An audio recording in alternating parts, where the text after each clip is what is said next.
Hey, don't hurt him, Hi, Matt. It's fine.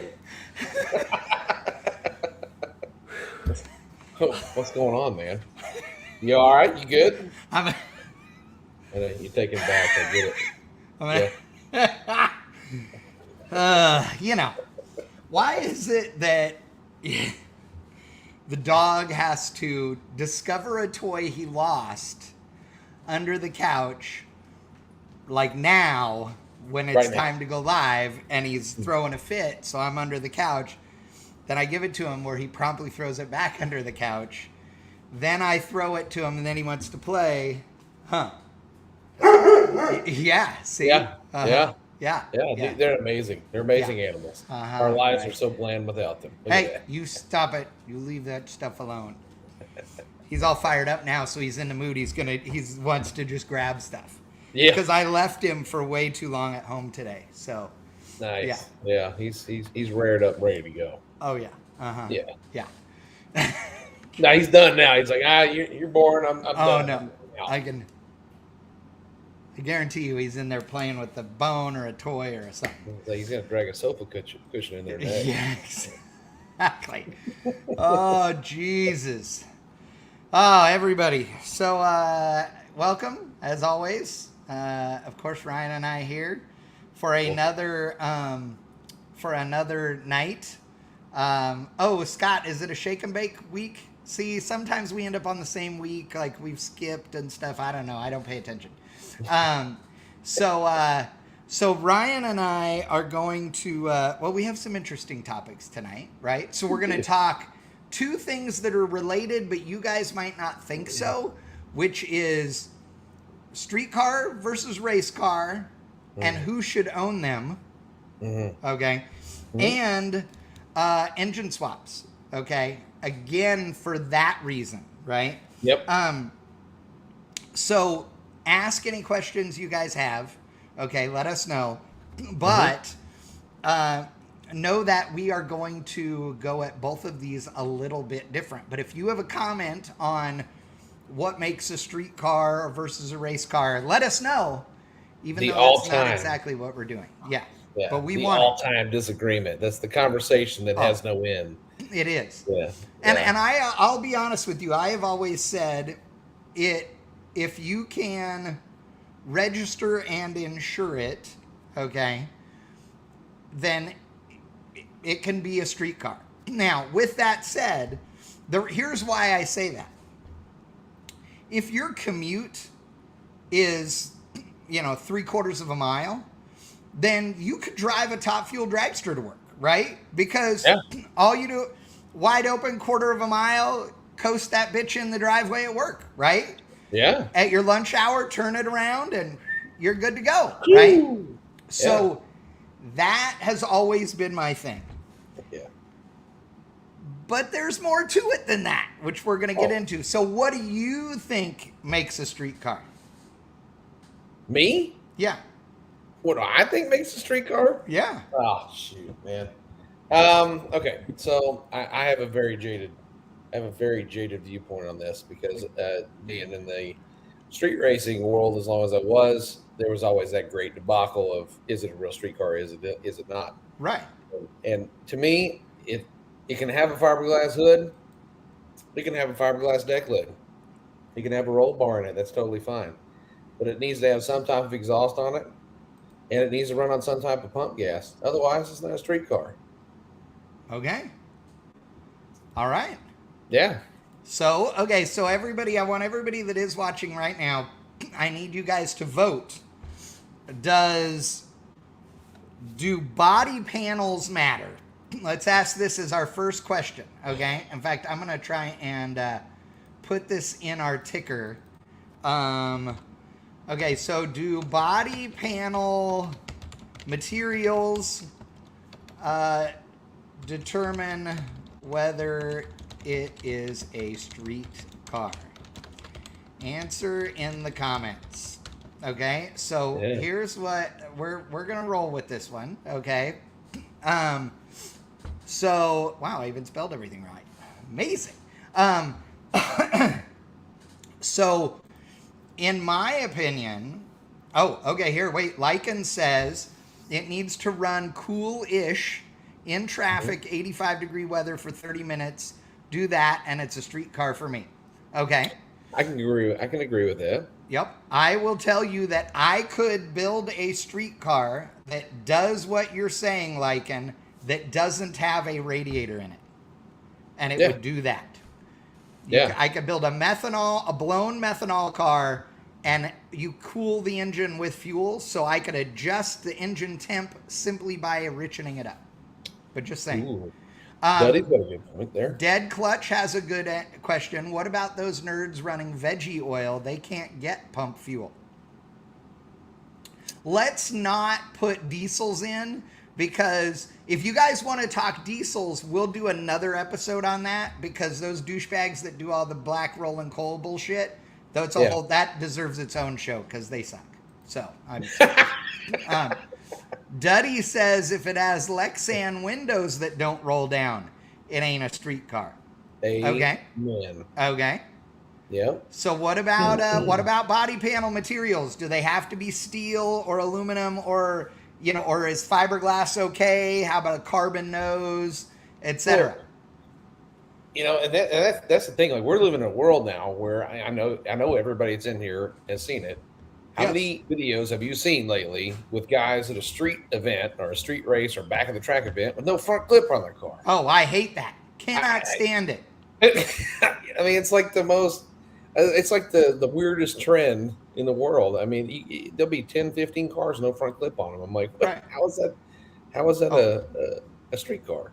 That just makes me want to scream. I cannot stand the no nose deal. I'm with you.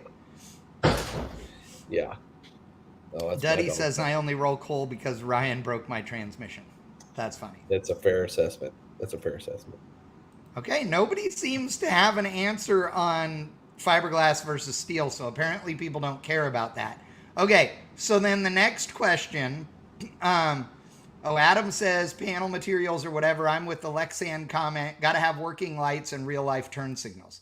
Yeah, I'm fine with either of those because lights and turn signals is nothing. It requires a flasher and a toggle switch. So most people don't realize how to do that, but it's not hard.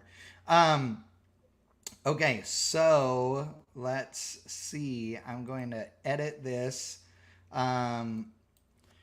Okay, does pump gas determine whether it is a streetcar?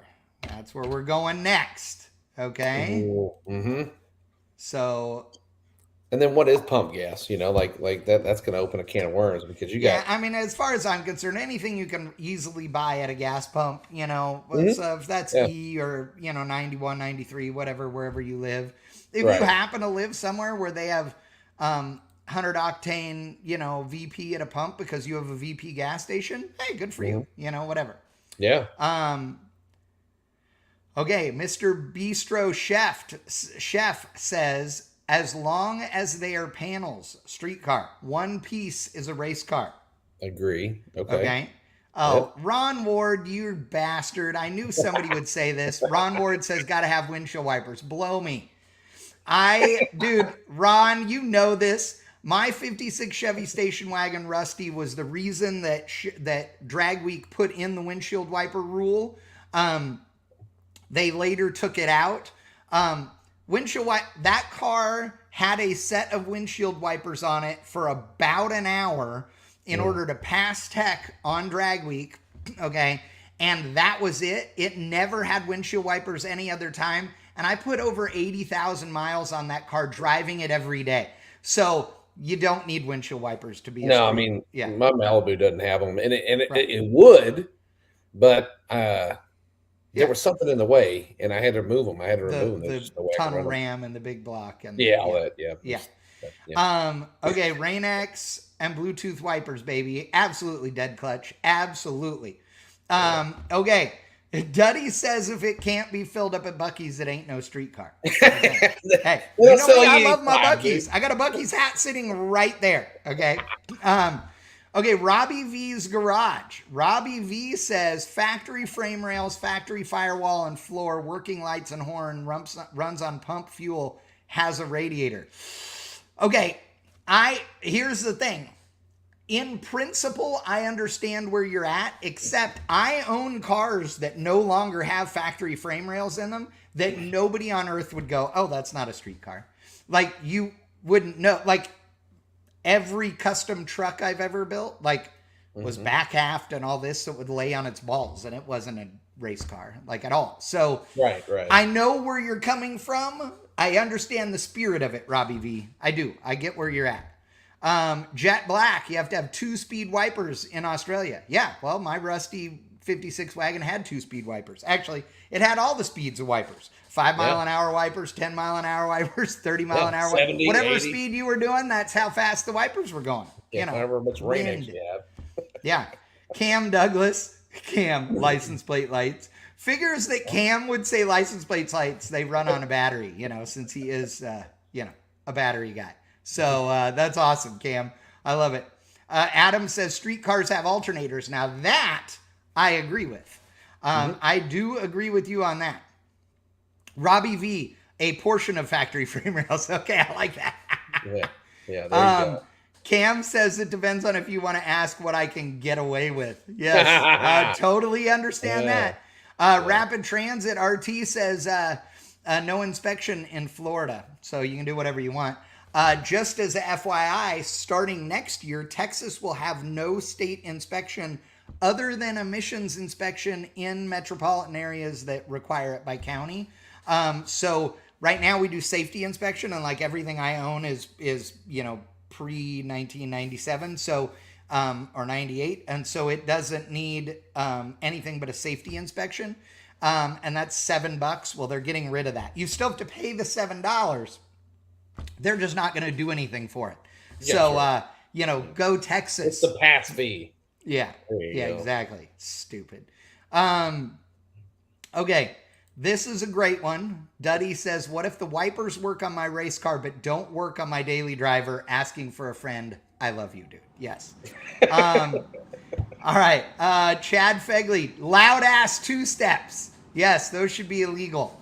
Yeah. Chad, I love you and your car, but you know I was very... dude, Chad's Corvette, the red one, when it's on the chip, it's the stick car, runs on Rocky Mountain Raceway. Oh, he's got the stick car. Oh, yeah. And God. it's so loud, and I was like, God, why does it have to be this loud? It's like Bill Parker's car, the A20 Performance, Dude, the bit. I God know. dang.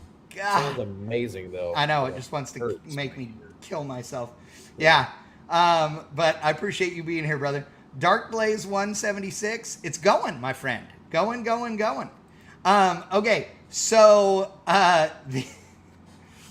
so this is where all of this comes from. Why we're bringing this up. So Ryan and I have an acquaintance who is a dude that's been into cars for a long time, has had some really cool cars.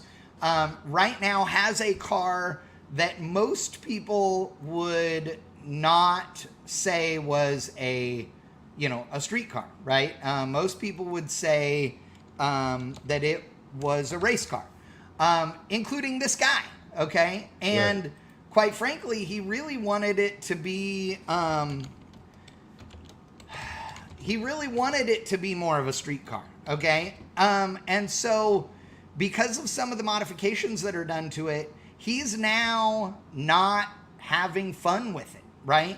And that sucks. I mean, that blows, right? Like, who wants to do that? You know, if you put this thing together, you want it to be a good time. Yeah. And so, you know, I'm not bagging on this guy. We're not going to say who he is or any of that stuff, but I just feel bad for him, right? He's just not enjoying this car. Even though this car is, anybody would walk up to this thing and be like, dude, that thing is bitching, right? Yeah. I mean, it's got really nice parts. It's a really good looking car. It will haul ass. Like, there's nothing wrong with it for what it is, but it is, while it is licensed and insured and you can drive it on the street, in fact, it does run on pump gas. It does run on pump Right? gas.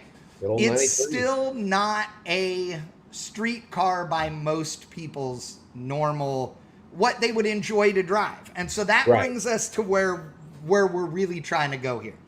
So for me, I think it is much less about what the components are than it is on the what the driving experience is, okay?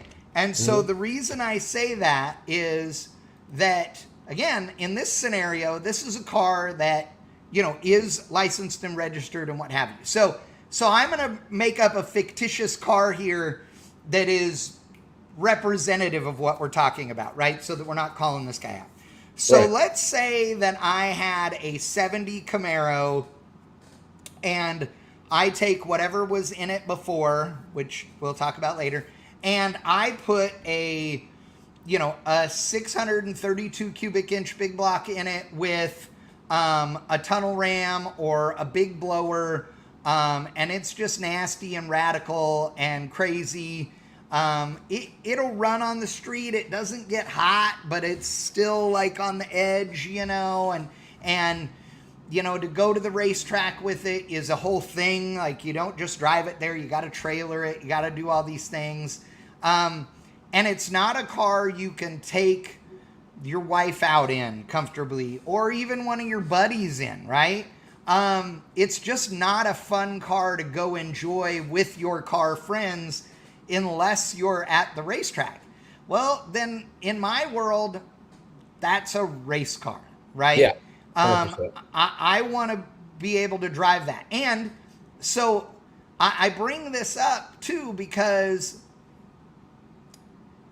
it depends on the person, okay? So I may not want to drive this loud, tunnel ram 632 crazy 70 Camaro, with a spool and a manual valve body and all those things in it, because it's too loud and annoying, and I would rather have some stereo and stuff in my street car.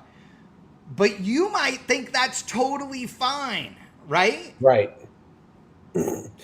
Yeah, and I think what happens is that Dead Clutch kind of hit it here. A lot of folks put a build together and don't take the time to dial it in at the end. He needs to take the take the annoyances about the final product and make them how he wants them. And that's where I think sometimes people get a little lost with it is you see it in your head and you put it pen to paper and you actually start producing the product. But when it comes down to the end, some people don't have what it takes to make it drive the way they want it to drive, or ride the way they want it to drive, or run the way they want it to run, and right. Like, for instance, my Malibu, I can only take my own car, for instance, right? And my car, when it had a mild big block in it and a posi track rear end, car was great to drive. I drove it all over the place. I loved it. Oh yeah, it was fun. And you rode in it. We went down to Fort Worth, did the Christmas cruise. We did super cushy with the bench seat and the whole deal. And, straight scrolling, baby. But now that I've got the other engine in it and everything else, I do think a lot more about where I'm going, how far I'm going, and what comes of that. And I don't enjoy driving it as much, the experience of driving it as much as I did before.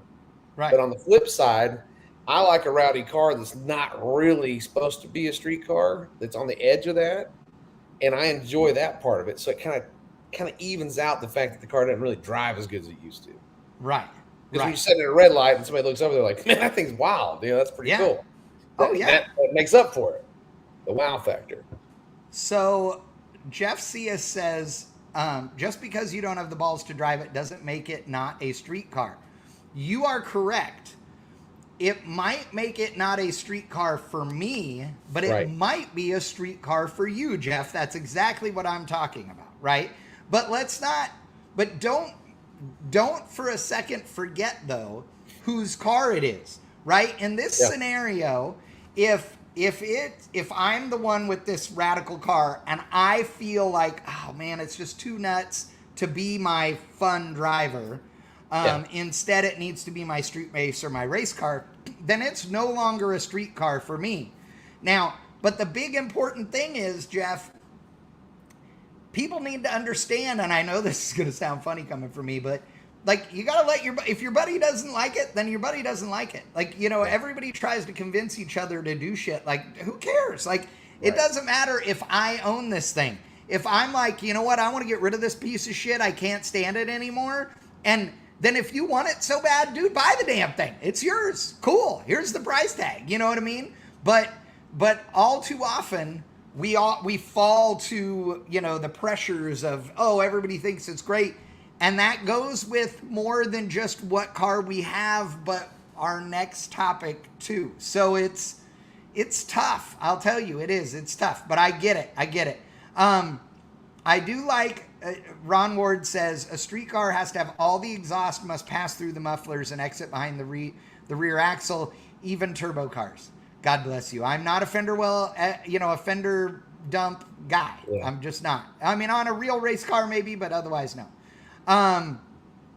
Lycan, I'm not drinking beer because I'm on my diet, so I'm just not drinking beer, and I had margaritas earlier, so, you know. Yeah. So we'll have to talk about, and you're drinking IPA, Lycan, so I don't like you anymore. All right, Duddy says, I take back my previous comment. My daily driver is miserable to drive more than 20 miles, and it ain't no race car. My race car is more comfortable, but just as slow. He's right. We've seen both. Yeah. Yeah. That's a true statement. Everybody that says Cummins are the greatest thing ever, Duddy's is the one nobody should see if you're on that camp. Yeah. Let's see. Hot rodding with Jake. Oh, what's up, guys? I'm going to listen while doing my ducks. That's funny. Yes. Yeah, it's an inside joke, sort of. Okay, Lycan says we had a 900 horsepower Corvette stick at work getting audio. It was the best of both worlds and flippin' scary. I rode with the owner tuning audio. You know, the only thing that would have been scarier, Lycan, is if you were driving it. So that would have definitely been scarier. For those that are not in the know, who don't know who Lycan is on the show every week, Lycan is blind. So him driving would be scary. Not blind like, oh, he's my buddy, he's blind. No, like legit blind dude. But he's rad, and we love him. So, yes, thank you, Lycan. Okay, Dead Clutch. Extra painful feeling after you spend money on the build, too. No one wants to pay up to feel disappointed. Ding, 100%. Ding, ding, ding, ding. But right? That is a absolute, you nailed it on the head. But on the flip side of that, as we all know, when you take the time to put something together and you spend the money on it, that it's not going to just, you're not going to flip a switch and it's going to work great. You have to go through the trials and tribulations. It's almost like the build process is one struggle, and then making what you had in your head that you've put in front of your face now work the way you envisioned it. And that becomes a whole nother a journey in itself. Oh, and I have been one who has built something, and then when I got done with it and it was physically in front of me, I'm like, man, I really don't feel it as much as I felt it when I was building it. And I have been known to just sell it because I lost whatever fire was there, and that's totally fine, right? But there are times where, like with my Malibu, there's been times where I'm like, I just want to push it to the side. I don't want to touch it right now, but I keep pushing to try to make it better because I had a goal and I've got to see that goal through no matter how painful it is. And there are some people that are built for that, and there are some people that think they're built for that. Right. Now, okay, so that is a key part there. So I've known my whole life that I'm a car guy at a different level, right? My initials are car. I was, raised in a drag racing family with a grandfather who owned an auto shop, et cetera, et cetera. I was the guy in high school who's had some buddies that were into cars, like kind of like they read the magazines and thought they wanted something, but that was it. And some of them turned into more, to bigger car guys because of me. Some of them stayed the same level or what have you.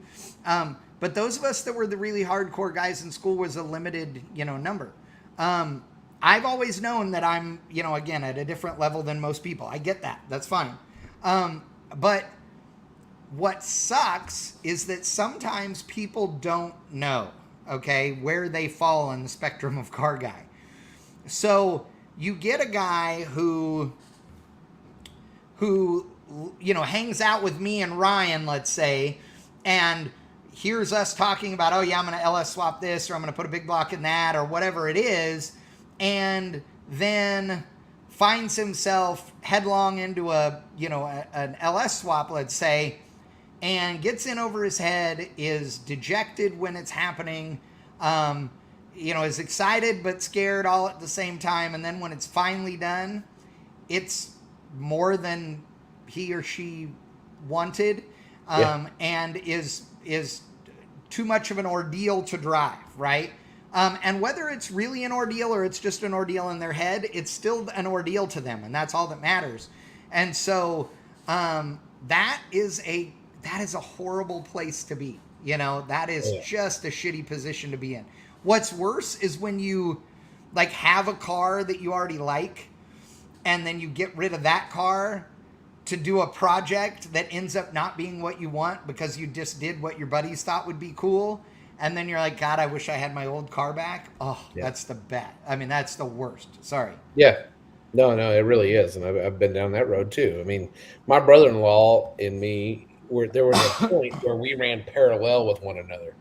Like I had an 03 Cobra. He wanted a Mustang. So he got a Fox body. When he got his Fox body, I was like, man, I really want a Fox body again. So what do? I trade my Cobra for a Fox body and a Lightning Swap F-150. Really nice cars. I had it about 3 months. The car had problems. I kept fighting tuning issues. We had a computer problem, all kinds of stuff. And I was like, this is more work than it's worth. And he was like, man, I'm selling mine. I'm getting a 65 Mustang. Next day, I had a 65 Mustang. No. Yeah. Like in 2 days, we had two 65 Mustangs. And, mine had a lot of metal work that needed to be done. So I spent a year and a half cutting the whole bottom side of my car out in my 2-car garage and rebuilding it from the torque boxes up. And his was in better shape. Somebody had already done a halfway patch job on his. And by the time I got mine done, he was already bored with his and sold it. Right. Yeah. And I was like, well, man, what am I going to do with mine? This is kind of boring. Right. And I got rid of mine. Yeah. So Jet Black says street cars have engine mounts. Okay. I won't argue with you that. That's fine. Yeah. I have owned cars with motor plates and stuff, but yes, we'll go with that. That's fine. So I have been, since I built my Camaro in the 90s, or in the late 80s, my Camaro has had solid motor mounts before then, okay, but I don't own any, no, shouldn't say that. I have one project vehicle that is a, performance thing, like engine swapped or big modifications or whatever, that does have polyurethane bushing motor mounts because it came with them in a kit for an LS swap. Otherwise, solid motor mounts all the way. Okay, I believe solid motor mounts are the only way to go street car. Otherwise, if you have enough camshaft, it's going to shake whether they're poly or they're solid. Solid is better because it means you can put things like exhaust, a 1/4 inch away from stuff, and stuff isn't going to move, so stuff isn't going to hit. Right. I do not use anything but solid motor mounts. They're the only way to go. So there. Well, and I can counter that. Like I agree, but you can counter that with if it has engine plates, right? And it has power windows, though. That's kind of. Oh yeah, dude, I'm totally. Like I said, a motor plate doesn't bother me, but I understand why people say a motor plate is a giant pain in the ass in some ways, and it's a benefit in others. So it just Dave's car, for instance, right? Most people will call it not a street car, but his car has power windows. It has a stereo. It's got 2 seats. It has. It has a lot of street car things about it, but it has a lot of race car things about it. Right. And he just put motor plates in it not too long ago, and he hates them because it vibrates him to death. And he's like, man, I've just got a bad vibration I can't find. And I'm thinking about taking these motor plates back out of it and just put it back to solid mounts. But right. But at his power level, it's not really smart to do so. Right. I got you.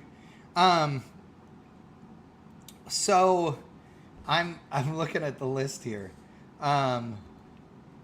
Carl McKenzie, solid transmission mount as well. No, Carl, I run a poly trans mount. So you don't want to run all three solid. You want to run solid motor mounts and a poly trans mount. Yeah. I always run a poly trans mount. If you have a motor plate and a mid plate or not, but a motor plate, then a solid mount on the trans is fine. But yeah. Yes. Kenneth Mejia.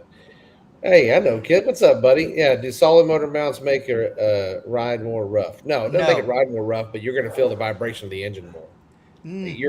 But not more than polyurethane engine. Not mounts. more than Again, I guess not. It's not going to be different. If you upgrade your motor mounts to anything high performance, they are going to feel the same unless you have the tiniest camshaft on earth, which would make it a camshaft, only smaller. Jet Black, vibrate the electricals out of your car. No, not true. Like, again, it doesn't vibrate any more than if it didn't have them. Like, it doesn't. So, my dad's had solid mounts in his 68 Z28 since 1969. So you literally couldn't tell the difference in Honcho when I put solid mounts in it from the cam big block that I had in it before when I had the polyurethane mount. Yep. Let's see. Yeah, Scott Liggett says, I went to solid steel on my 65 Impala from stock, and I can't tell it vibrates more. So there you go. So the... hold on one second.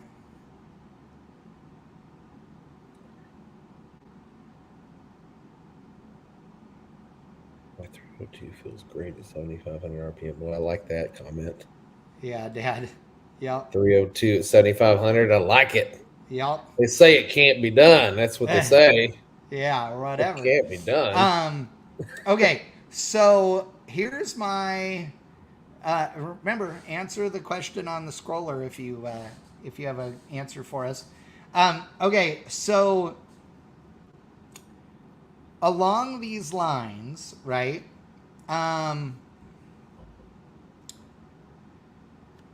Let's see. So I think we can all agree that not everybody, but there are some differing opinions on what components make a car no longer a street car, or what things there has to be in a street car to keep calling it a street car. Okay. Right. Like, and the scroller is on everything. Yep. It's on all of it. So, I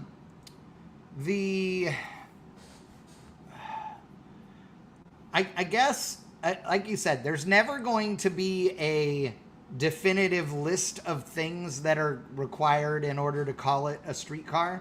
Right. This is fluid because, again, it depends on who the guy is or gal that owns it. Mm-hmm. So, like,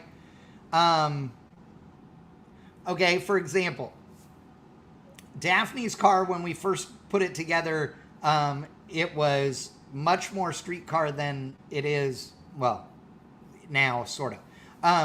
And because when it has the Pro Charger on it, it's so loud, like you can't hear the stereo, you can't any of these things. But what's funny about it is, when we first put that car together, we put a set of mufflers on it. Like, I had a bunch of Cherry Bomb mufflers, and I had Vortex Cherry Bombs, which are their best muffler as far as flow and everything.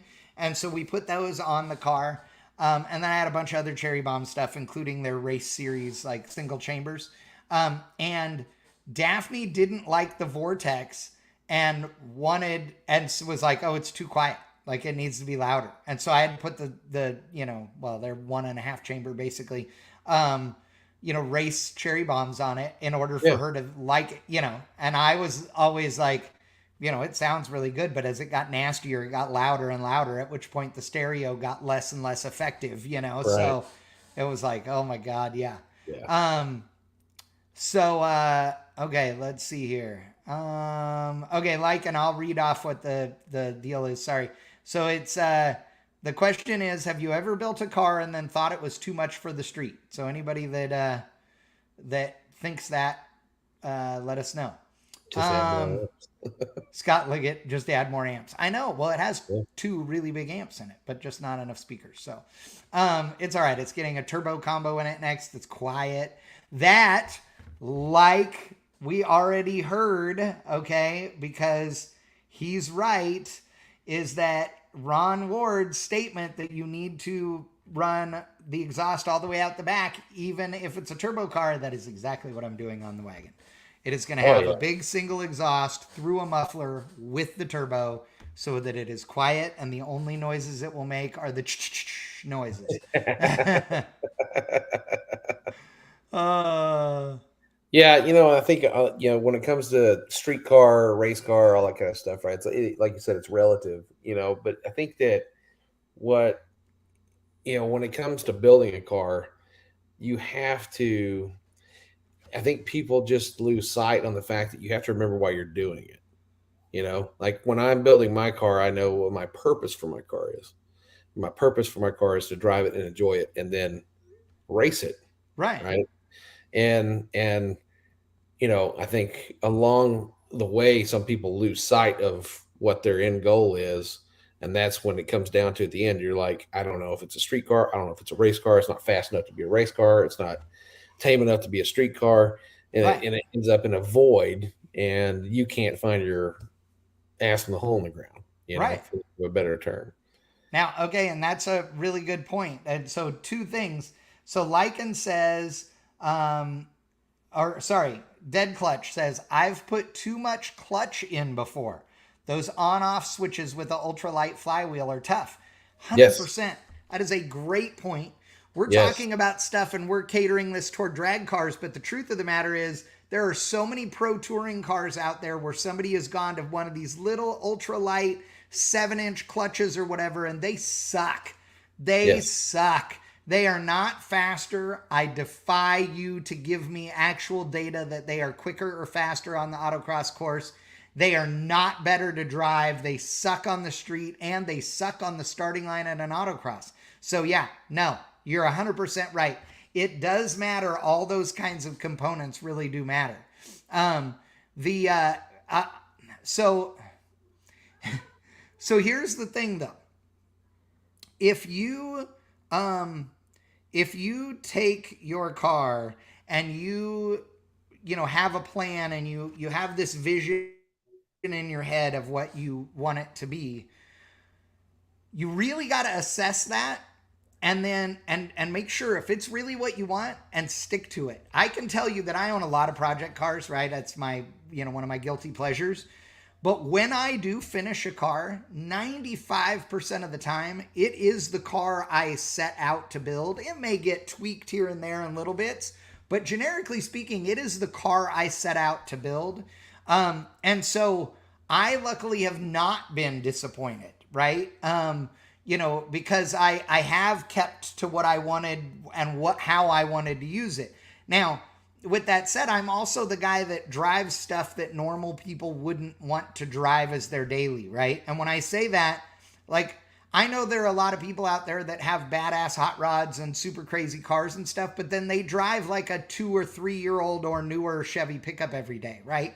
I'm not that guy, right? Like, my daily driver is the Peep, which is, this little tiny Honda Civic, right? Because it gets 50 miles to the gallon. But otherwise, I have a square body dually, soon to have a square body Suburban. I have the 66 Bel Air wagon. I have old stuff. I don't own the new car with the power windows and all that stuff. In fact, the only vehicle I own that has power windows is the dually, okay? And they suck because they're square body power windows. So you have to pull up on them while you push the switch, right? Or wait an hour. Yeah. And it has precisely zero air conditioning in it. It should, but it's just not. And so, that's the whole deal, right? It's not, I don't drive what normal people would say was okay. The Peep has killer stereo and cold AC. That's all I care about. Mm-hmm. And it gets killer mileage, which I need right now, right? Duddy says even Chad's Honda is nicer than my Dodge. He's not wrong. Like, that really is true. Depends on which one, though. No. Yeah, no, that's true. Right. That's true. No, he's right. He's right. Yep. Brian Mackey says, sorry. Yeah, says I have AC. No, Brian Mackey says that Mine gets hot. It's loud. It vibrates. It has Kirky seats, no stereo, no AC, but I still love to drive it. And that's okay. Again, if for you it makes you happy and it's comfortable for you to just jump in, then rock on. It's street car, you know? Yeah. That I think that you know, I think it's okay. I'm good.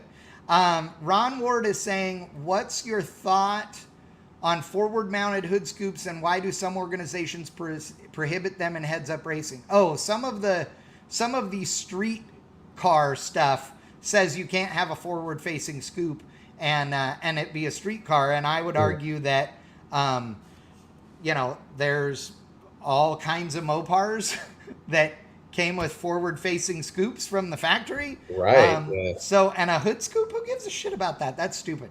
Yeah. Yeah, So I don't agree with that. That's a very dumb rule, because I've driven my car in the rain with a hood scoop. So Yeah.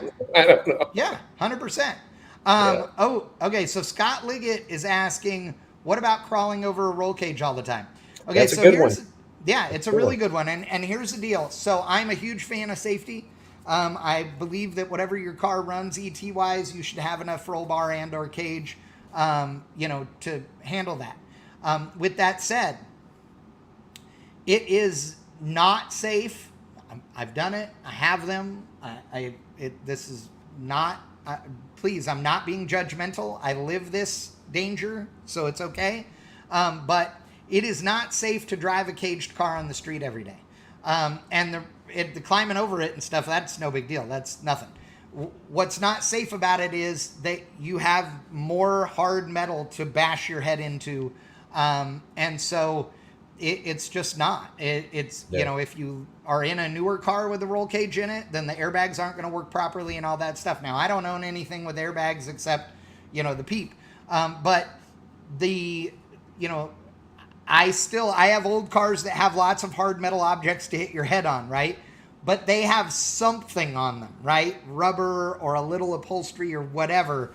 A roll cage, when you bash your head into it, I have known people who have died.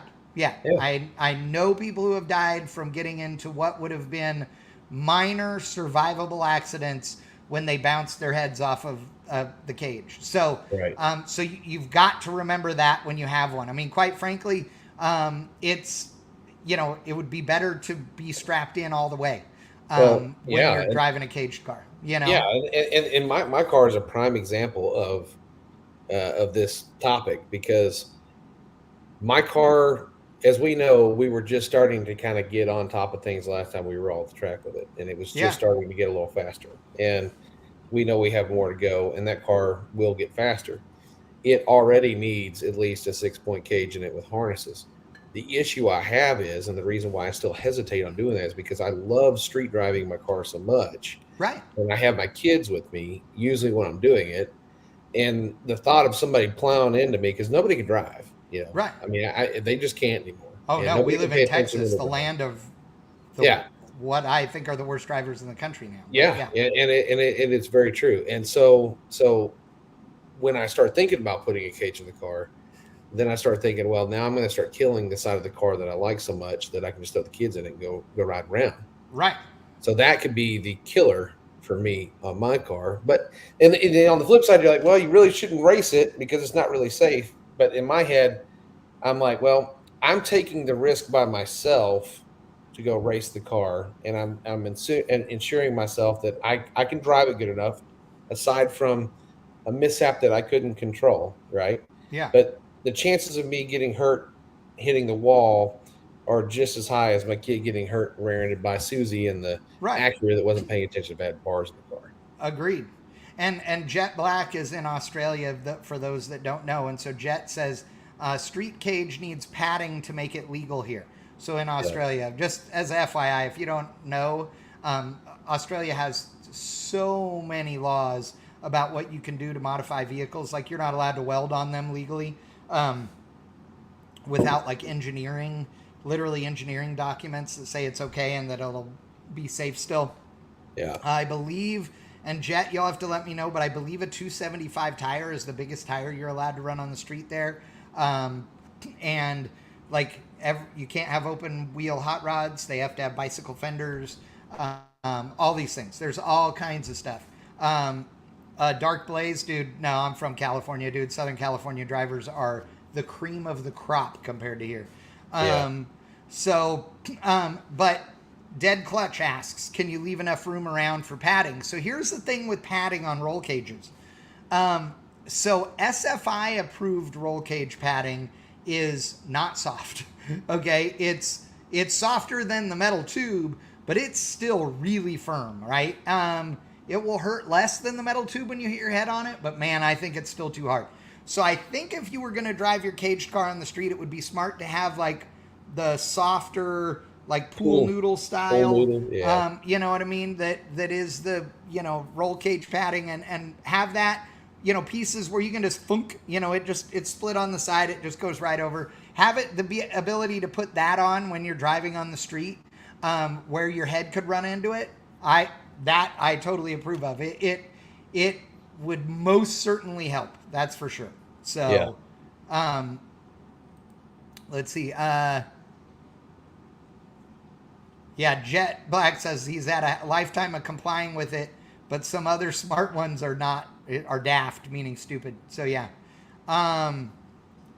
Neil says it's the same in Denmark. Lycan, yes. NorCal drivers do blow compared to Southern California drivers. I agree. Dark Blaze, this is great. I'm a street sweeper operator. I see all the stupid, so agree to disagree. Okay. Charles says don't use pool noodles. No, use the real stuff. Call Jegs, they got it. Yeah. Mike Gould, sorry. Padding. How else can I hide my horrible stick weld? Oh my God, dude! Please, put a little tape around the end, get it in the crevices there. Boom. Tell me you're lying. God. Oh my God. Never happened.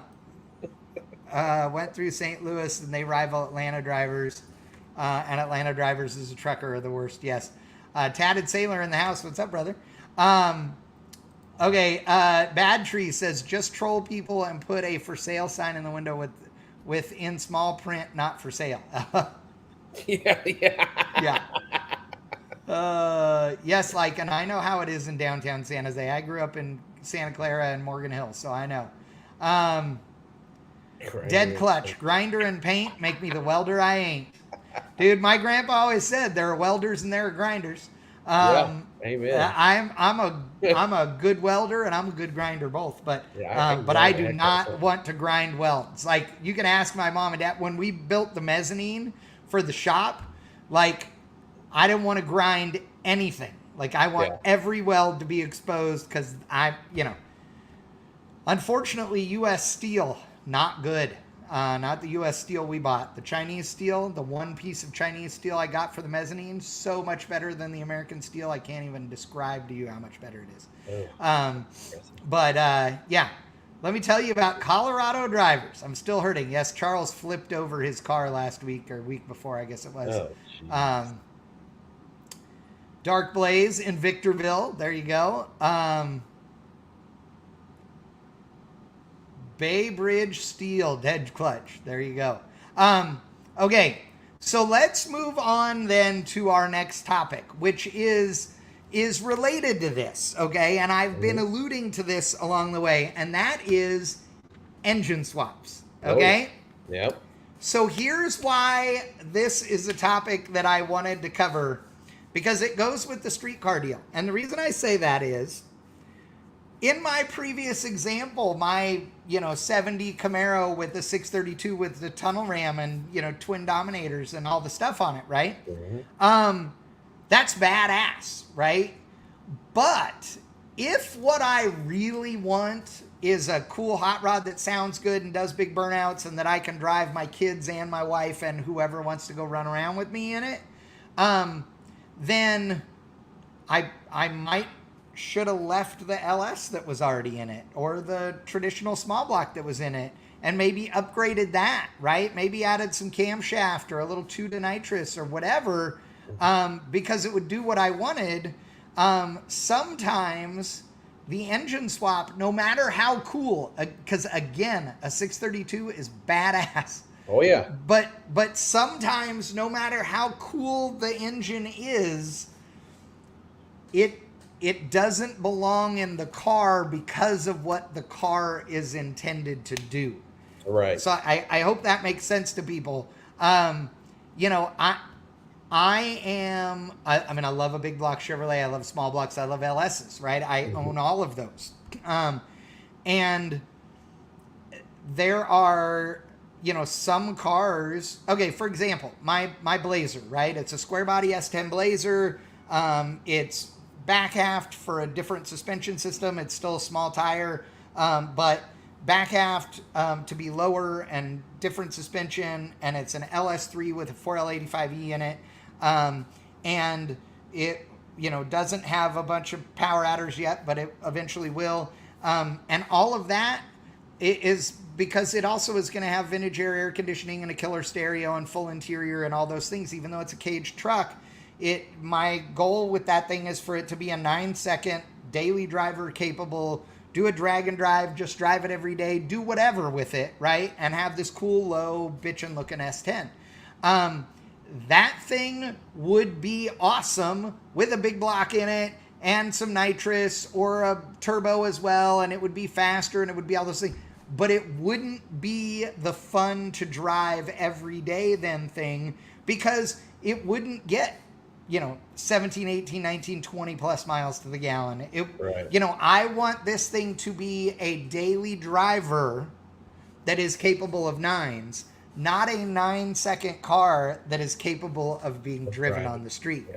There's a difference between those two, in my opinion. Oh yeah, there's a huge difference. There's an absolutely huge difference, and that's where, you know, like when you talk about engine swaps, right? So, you know, I was always a small block guy. My whole life, I was a small block guy. I had 2 big blocks, and I never had any fun with them. They were never what I thought they should have been. Right. And it could have been because I just didn't have the right combination, or I wasn't smart enough to make it run. But small blocks always seemed to be the way for me. And when I built the Malibu, I knew for some reason, I just had it in my head, I want to put a big block in the car. It has to have a big block in it. That's what it's going to have. And I have thought about LS swapping it. I've thought about LT swapping it. I have thought about doing all kinds of stuff to make it more street friendly. But every time I think about it, I almost throw up.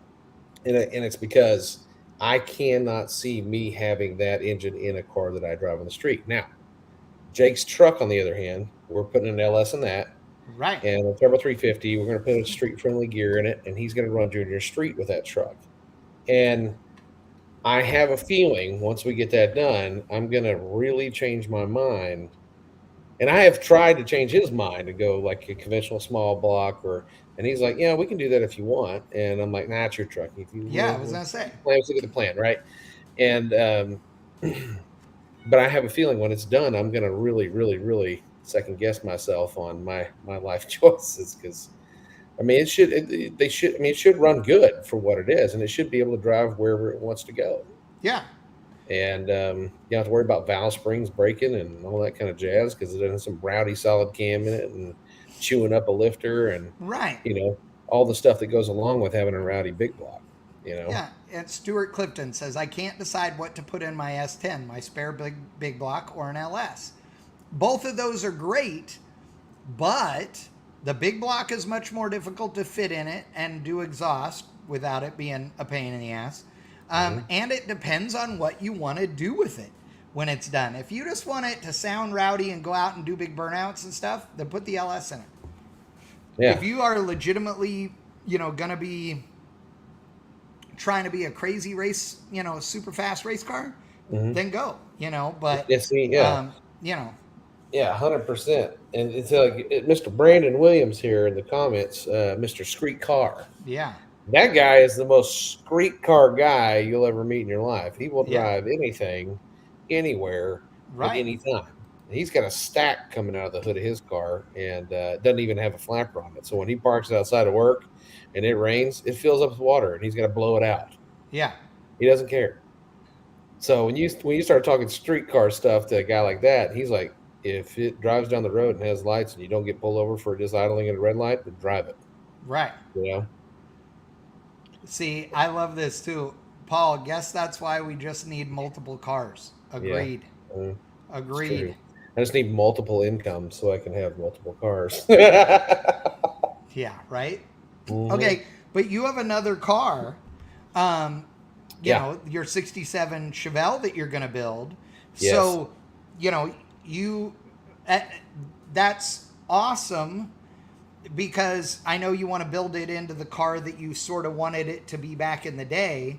Right. But the other thing about it though that's nice is that you can go, okay, I have my Concho and that's what this car does this Uh-huh. and fulfills this need for me.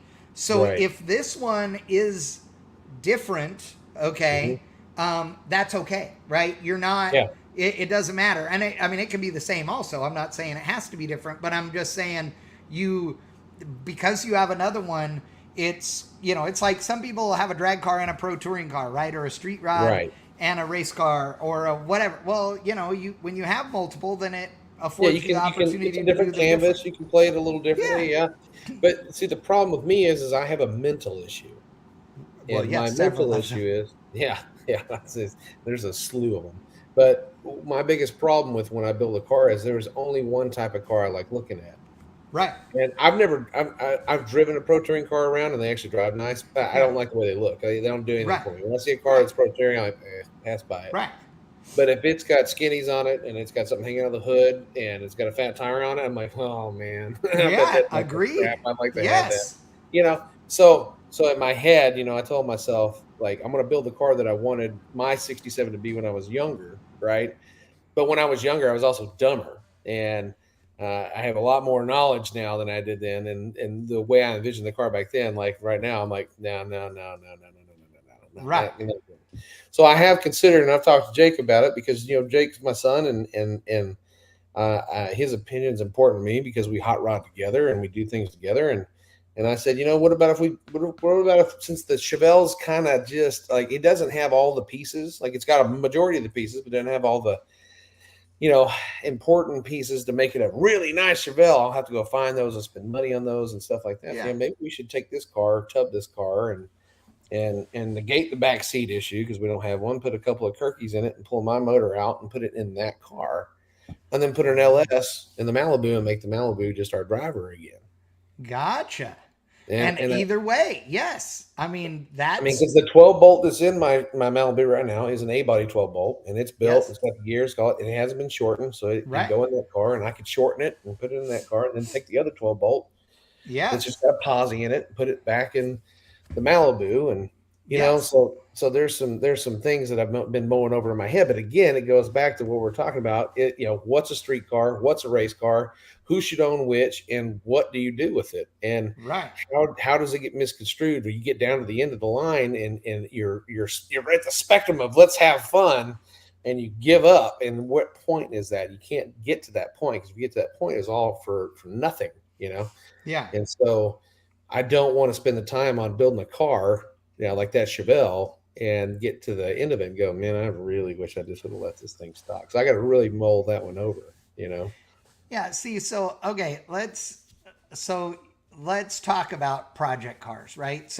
I have a lot of them. So we'll just say, right? So, um, we'll go from the biggest to the smallest. How's it? Oh, Okay. wait.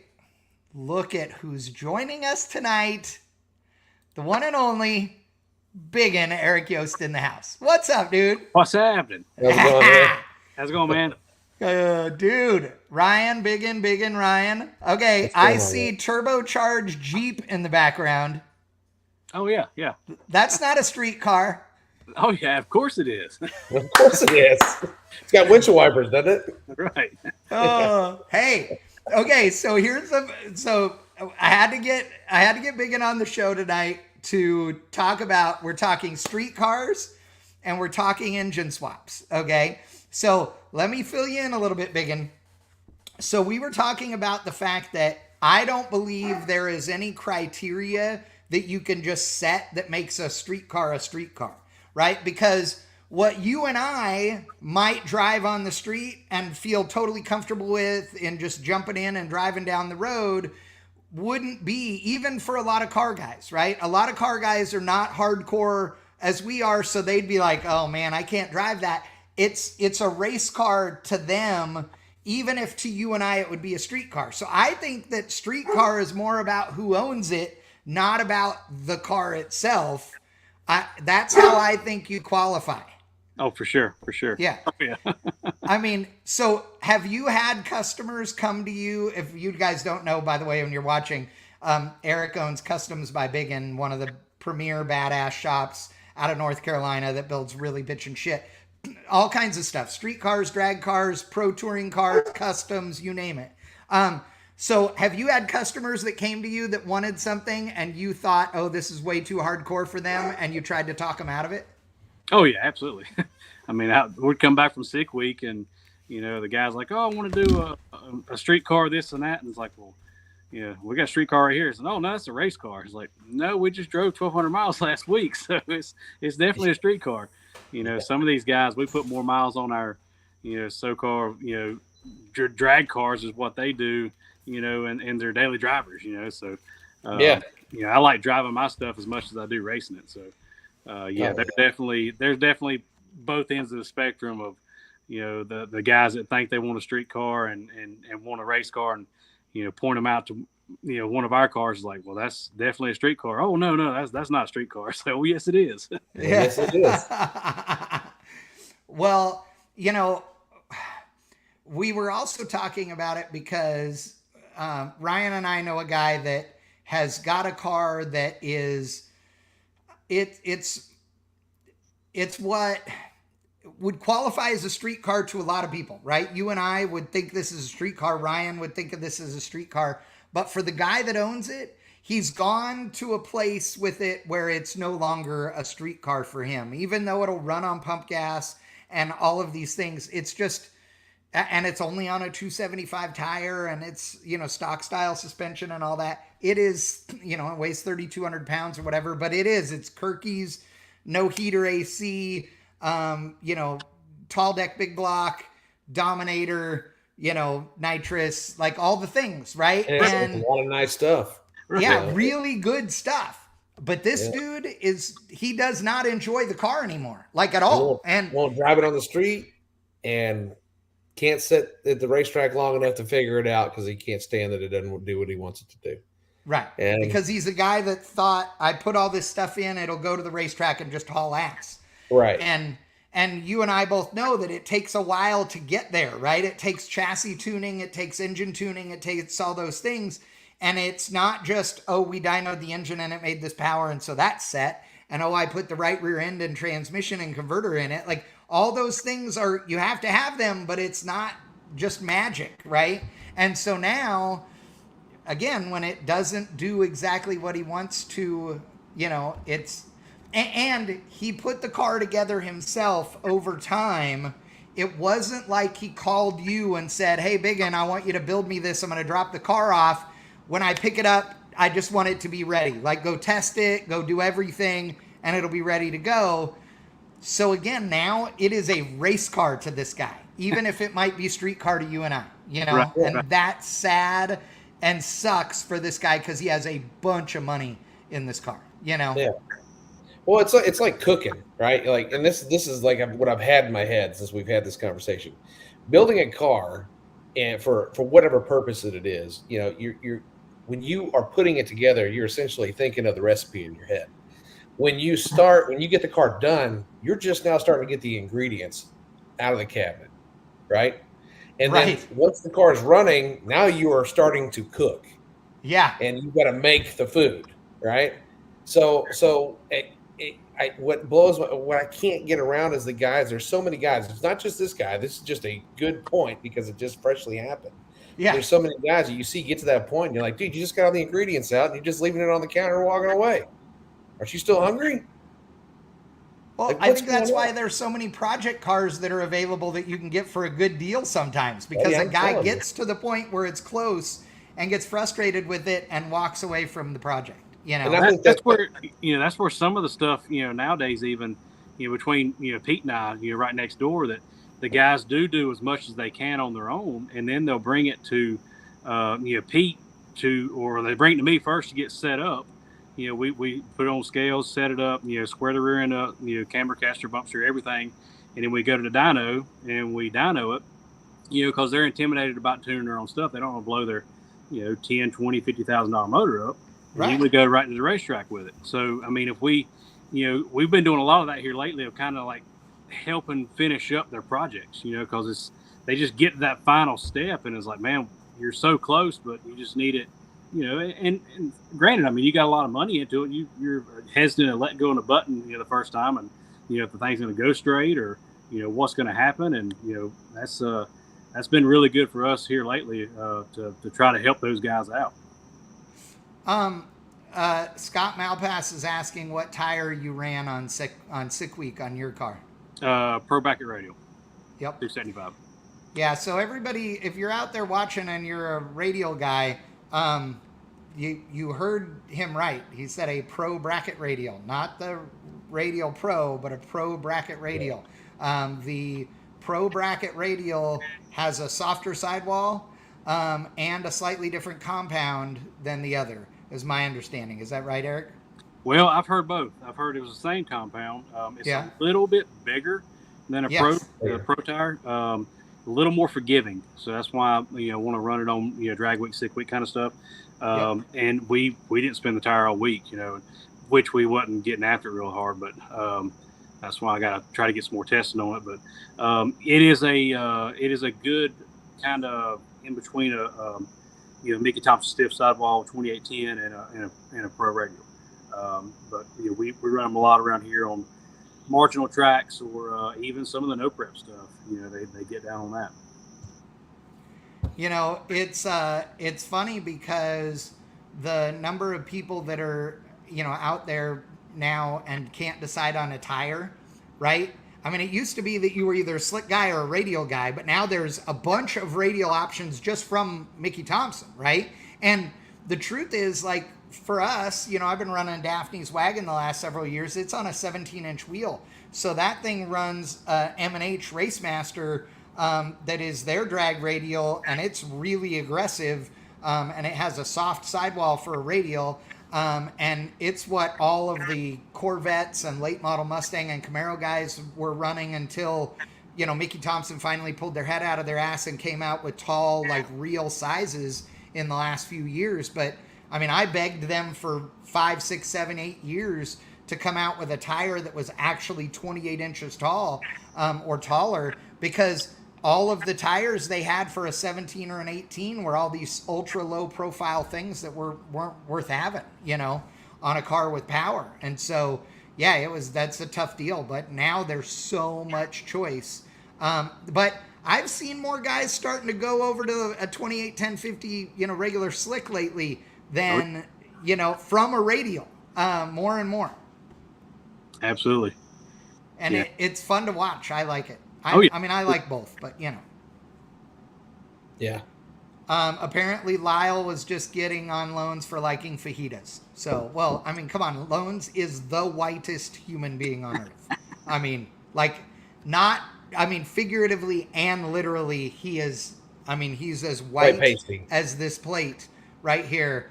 I mean, you should see him in shorts. It's not good. Yeah. All right. Also, Scott Malpass asked who had the idea first to run dual blow-off valves, and he's asking, is one spring and one electronic on your car?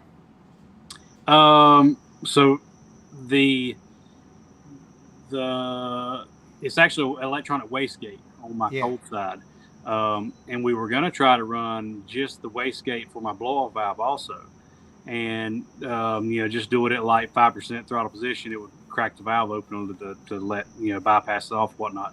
And it's about the same time Mark Mickey had his stuff at the Fuel Tex dyno, and they had a provision for the blow-off valve.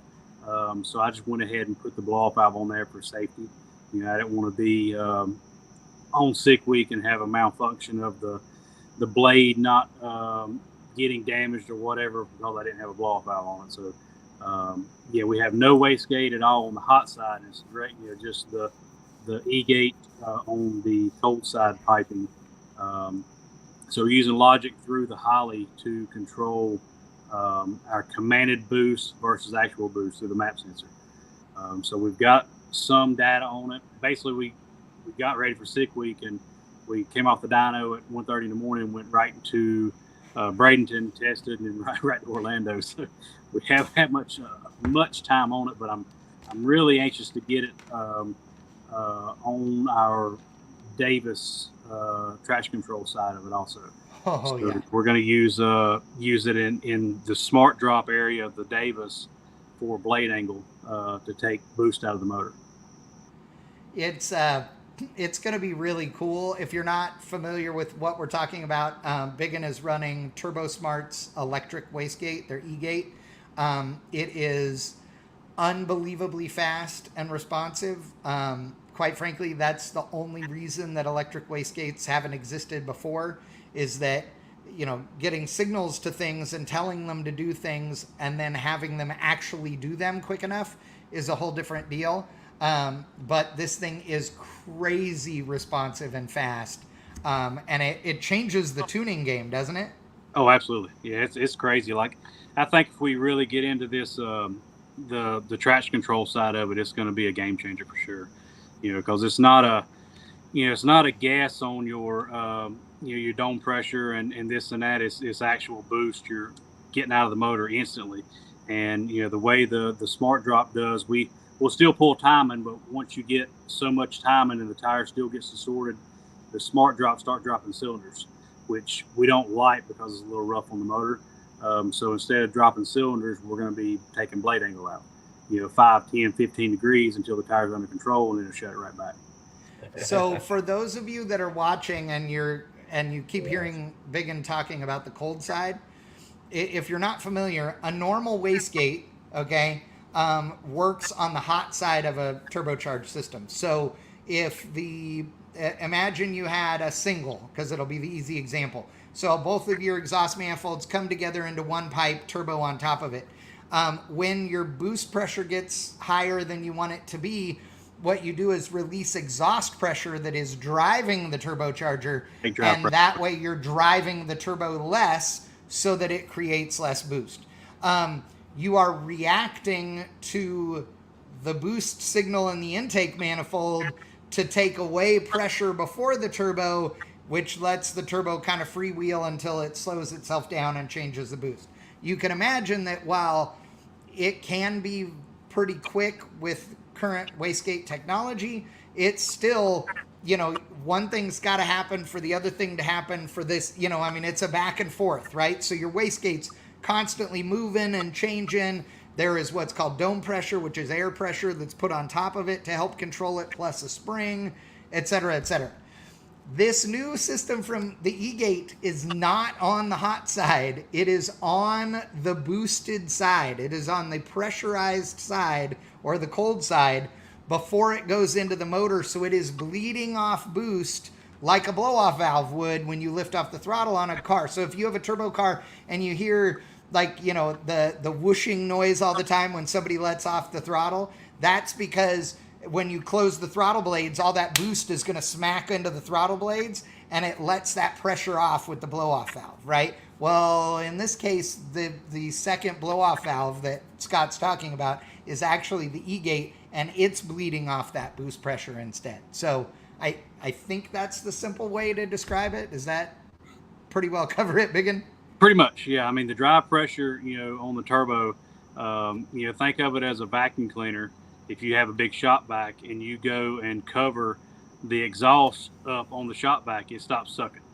Right. That's the easiest way to look at it. So you're taking the drive pressure away, and it's really cool because whenever you take pressure off, you actually gain impeller speed because you're taking drive pressure away, and the turbo recovers really quick. So you don't lose anything, and that's one of the deals for it has to be tailored for the right application. For our deal, we have a big single, so it's a kind of a slow, big, lazy, exhaust wheel. Driving on the street is no big deal. If you had like a set of twin 66s or 69s, and tried to do the same thing, those things you got all the drive pressure all the time, and you could possibly overspeed the turbine, overspeed the impeller driving down the road at 3,000 RPM for 2 hours straight. So you gotta, I gotcha. You gotta reach it, gotta have it. It's kind of got to be at a max effort deal. You don't want to pussyfoot around with it, basically. Right. I gotcha. So in that kind of scenario, if somebody was going to use one on a drag and drive car, they may want to actually run a traditional pair of gates Yep. that Right. just run on the spring to keep it at 5 pounds when Exactly. they're on the street, and then take the V-band clamp off the gate and put a cap over it on the racetrack and use the E-gate instead. Or just put CO2 pressure to them and then use it that way, where they'll never open. Yeah. Oh, that's yeah. true. Yes. Yep. Yep. 100%. I like it. Okay, that's interesting. That's wild. That's Yeah. cool. So when you and I first started doing all these drag and drive events, which, is closer to 20 years ago than it is to 15. Okay. You do realize that, right? When we started doing it, there was every kind of engine combo, but it was apparent even those first couple years that the turbo combos were more reliable, right? And that's just been the case for a long time. But as the LS engines got, more and more and more prevalent and all that, you'd see some supercharged LSs and stuff like that, but still like nitrous combos, big cubic inch stuff, still a rarity at drag and drives, because living with a giant camshaft and valve springs and, huge rocker arm ratios and all those things are all horrible. But that's changing. Like there's, there have been some very successful nitrous combos in the last few years, and some really neat, changes to where it's actually getting more diverse again in the drag and drive world. What do you think is the reason for that? Man, valve spring technology has came so far in the last 5-10 years. I mean, it's just insane. It's crazy. Like, right here in Mooresville, it's like there's no more push rod technology than right here in Mooresville. You got all the Cup teams, you got all the Pro Stock teams that moved here because of the Cup teams, and it's crazy what they have learned. I mean, with millions of dollars of budget just on valve springs, that's they're on Spintrons, 7 days a week. It's insane what they have learned and what they came up with. And I think that has a lot to do with it. And just just everything. I mean, just learning what will withhold, withstand everything, and but valve train's the biggest thing on any of that 1 inch of lift stuff to live on the street, and take the rockers off, put small rockers on it, that type of deal. But I think all of it's cool. I like it all. I do too. I love anything NA, all power adders. Yep. I'm as Biggin knows that my philosophy is, unless you're running in a class that precludes it, everything should have nitrous on it, regardless of what other power adders you have. So like all of my stuff has always had at least a toot in case. You never know when you're gonna need it, right? So my boys will come in the shop, and we mainly got turbo stuff here in the shop, and they're like, turbo. Is like, why don't that one have a turbo on it, Daddy? I was like, I don't know. That's a good question. Everything should have all of them. Exactly. My kid busts my balls every day because I don't have anything with a turbo on it. Right. Every day. Yeah, because he's going to have his in his S10. So there you go. Speaking of turbos, so tell us about the Jeep behind you. That's my project, I suppose.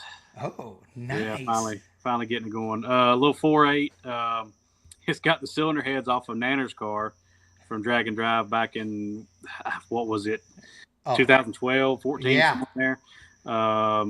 And it's got Beer Money's old camshaft we did from the show. Nice. So I had a set of head studs, and Beer Money's camshaft. I was like, well, I can't put head studs and a turbo cam and not put a turbo on it. Well, hello. Yeah. I think it's a G8 or a C6 driver's side manifold, flipped it upside down, mounted a 66 on it, and non-intercooled, probably 10, 14 pounds of boost, something like that. And run it on E? No, just pump gas deal. Yeah. Yep. So what Indy 4500 trans. Oh, nice. Yep. And I see it's still a spring under. Yep. Yeah. So, how big a tire are you going to run on it? 35 1250. Okay. Yeah. And you're just going to use it to play out there on the property, or what? Yeah, beach ride. Yeah. We play around with it. The boys are excited to get it going. So. Oh, heck yeah. I've had parts laying around for years. One of them projects that didn't think I'd ever get done, and finally we're going to get it done. There you go. So Perseverance. yeah, right. You know, I don't know if you saw, I got another project again. I got a square body Suburban the other day. So Nice. yeah. So I'm Nice. just gonna slam it, LS swap with a cam. That's it, and then stereo, and we're gonna go Yep. cruise Yep. it Yep. everywhere. Well, So that's where the road starts, but it's going to Right. end up no, winding. I have plenty of race cars. I have plenty of race cars. Um, so let it. I mean, since we got you before we call it a night, for those of you that don't know, Biggin is now one of the three musketeers, so to speak, that owns Morrisville Dragway now, which is, as the crow flies, about a half a mile from his shop. Yep. You got to drive about a mile or so to get there. And you guys have taken over the racetrack and have been doing killer. What can people expect this year from the racetrack?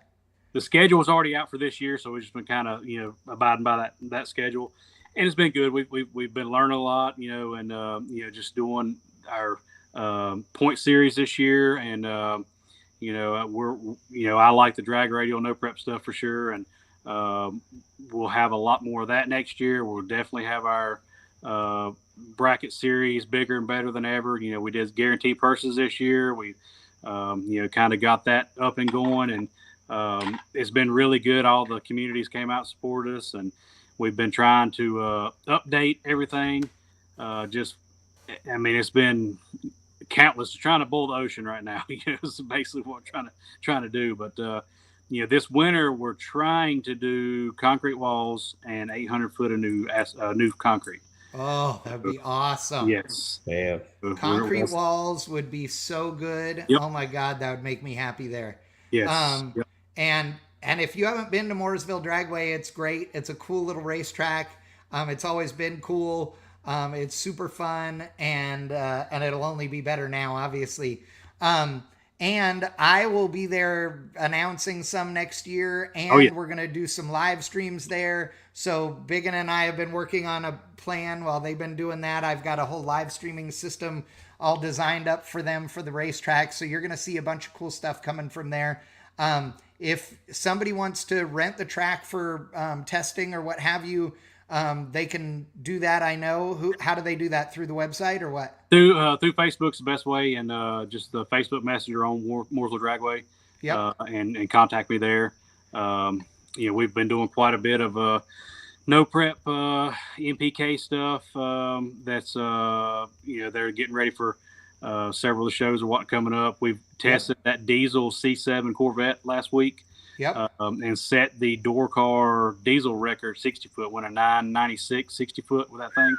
Wow. So, it's been good. We've had a lot of running. This week we've got Test and Tune on Thursday, our 704 Outlaw on Friday, which Mark Rogers and Andrew and all them guys can run that deal, and then our double points race Saturday and Sunday, bracket races this Saturday and Sunday.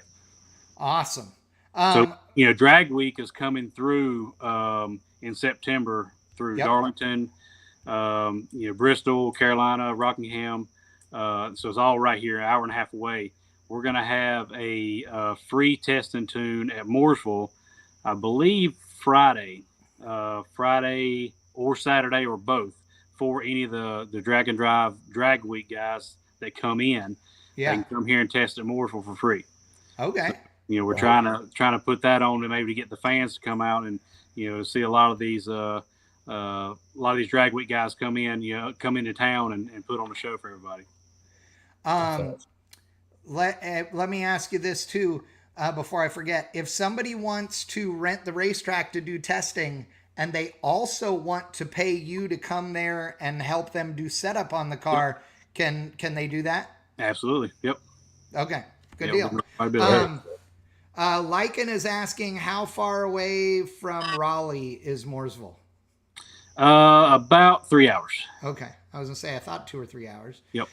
Scott Malpass is saying, how many drag and drive events have you done? You started in 06. Yep. I started in 05. We met in 06 on Drag Week in 06. Yep. And you've done, how many? You've won a bunch of them. 06, 07, 08, 9, 10, 12, 14, 15, and then I took a break till this past sick week with the Swedes, and then this past time with the Camaro again. Yeah. So we won 2010 in Dirty Bird, 2012 in Dirty Bird, 2014 in Dirty Bird, and 15 Rocky Mountain Race Week in the Camaro. Yep. And then last year was the Swedes vet, and then this year was the Camaro. Yeah. So there you go. Lots of them. Yeah. Yeah, somebody asked me that the other day, and I realized that because of the fact that I've done more than one a year in certain years, that I've done one, like, so since 05, I've done, so what is 05 to now is 18 years, right? Yeah. So I've done 19 drag and drive events in 18 years. So yeah. Because there were a few years where we didn't do them, then I'd done multiple in a year after that. So yeah, man. Yeah, like the little blue S10 we finished up. Dude, that thing is amazing. If you have not seen this thing, it is a square body S10 pickup truck. It is. I saw the truck going together. It is a stock front suspension truck. It is the lowest stock front suspension truck on the planet. It is unreal how sexy and beautiful this truck is, and they just finished it. So go check out Customs by Biggin on Facebook, and you can see pictures of this thing. How did it do in testing? Yeah, so we set it up here like on Monday. Pete dynoed it on Tuesday, and we went and track on Wednesday. So it went fairly well. Yeah. Yeah. I was going to say, you cannot say a time. You cannot say a time. It went fairly well. That's good. Yep. That's really good. Well, so we can expect you to run your Camaro some more next year, you think? I'm running drag week this year with it. Oh, so, that's right. Yeah. Okay, that's good. I got to get it tested from now till then. Who's riding with you? I don't know. Dude. Yeah. Yeah, put me in the ring. All right. I'll do it. If you need somebody, I'll do it. I've lost 80 pounds, dude. I'll fit in the car good. Nice. Yeah. Yeah, I am all over it. You let me know. So drag week, then next year, are you gonna do some other events too, or what? Yeah, sick week for sure. I like. It's just too easy because it's right by you. Yes, it's right there, and Doug and those guys at Motion are down there, and man, it's just a good time hanging out with those guys. And everybody's got spring fever, first of the year, and everybody wants to get out after the winter time. So, the drives are cool. Everything is neat down there. The tracks are really good for radio prep stuff. So, it should be. And drag week should be good this year. Darlington and Rockingham and Carolina, Bristol. So that should be really cool. Yeah, that's awesome. That is way good. Very cool. Well, we appreciate you being on the show today. I think with that, we'll call it a night. Ryan, as always, dude, thank you. Hey, everybody man, pleasure. That was on tonight and was talking about street cars and interacting with all of us tonight. That was awesome. We will get Biggin on the show again. We've talked about it. In fact, we were trying to a couple weeks ago. So if you guys have topics you want to see us discuss, put them in the comments, okay? If there's things you want us to talk about and more detail on what have you, let us know for sure. And when I get back out to Biggin's, we'll do Triple B from the shop right there too with everybody. So it'll be good. Yeah, for sure. So, all right, well, tell Dana and the kids I said hello. I'll do it. And yeah, everybody, we appreciate you guys very much, and we will see you next time on Triple B as we decide on something else stupid to talk about. We'll just have to see. You never know. But no, it can't be that hard. Yeah, I know, right? We always just make it up anyway. Yeah. All right, everybody, we appreciate you guys. We'll see you next time. See ya. Later.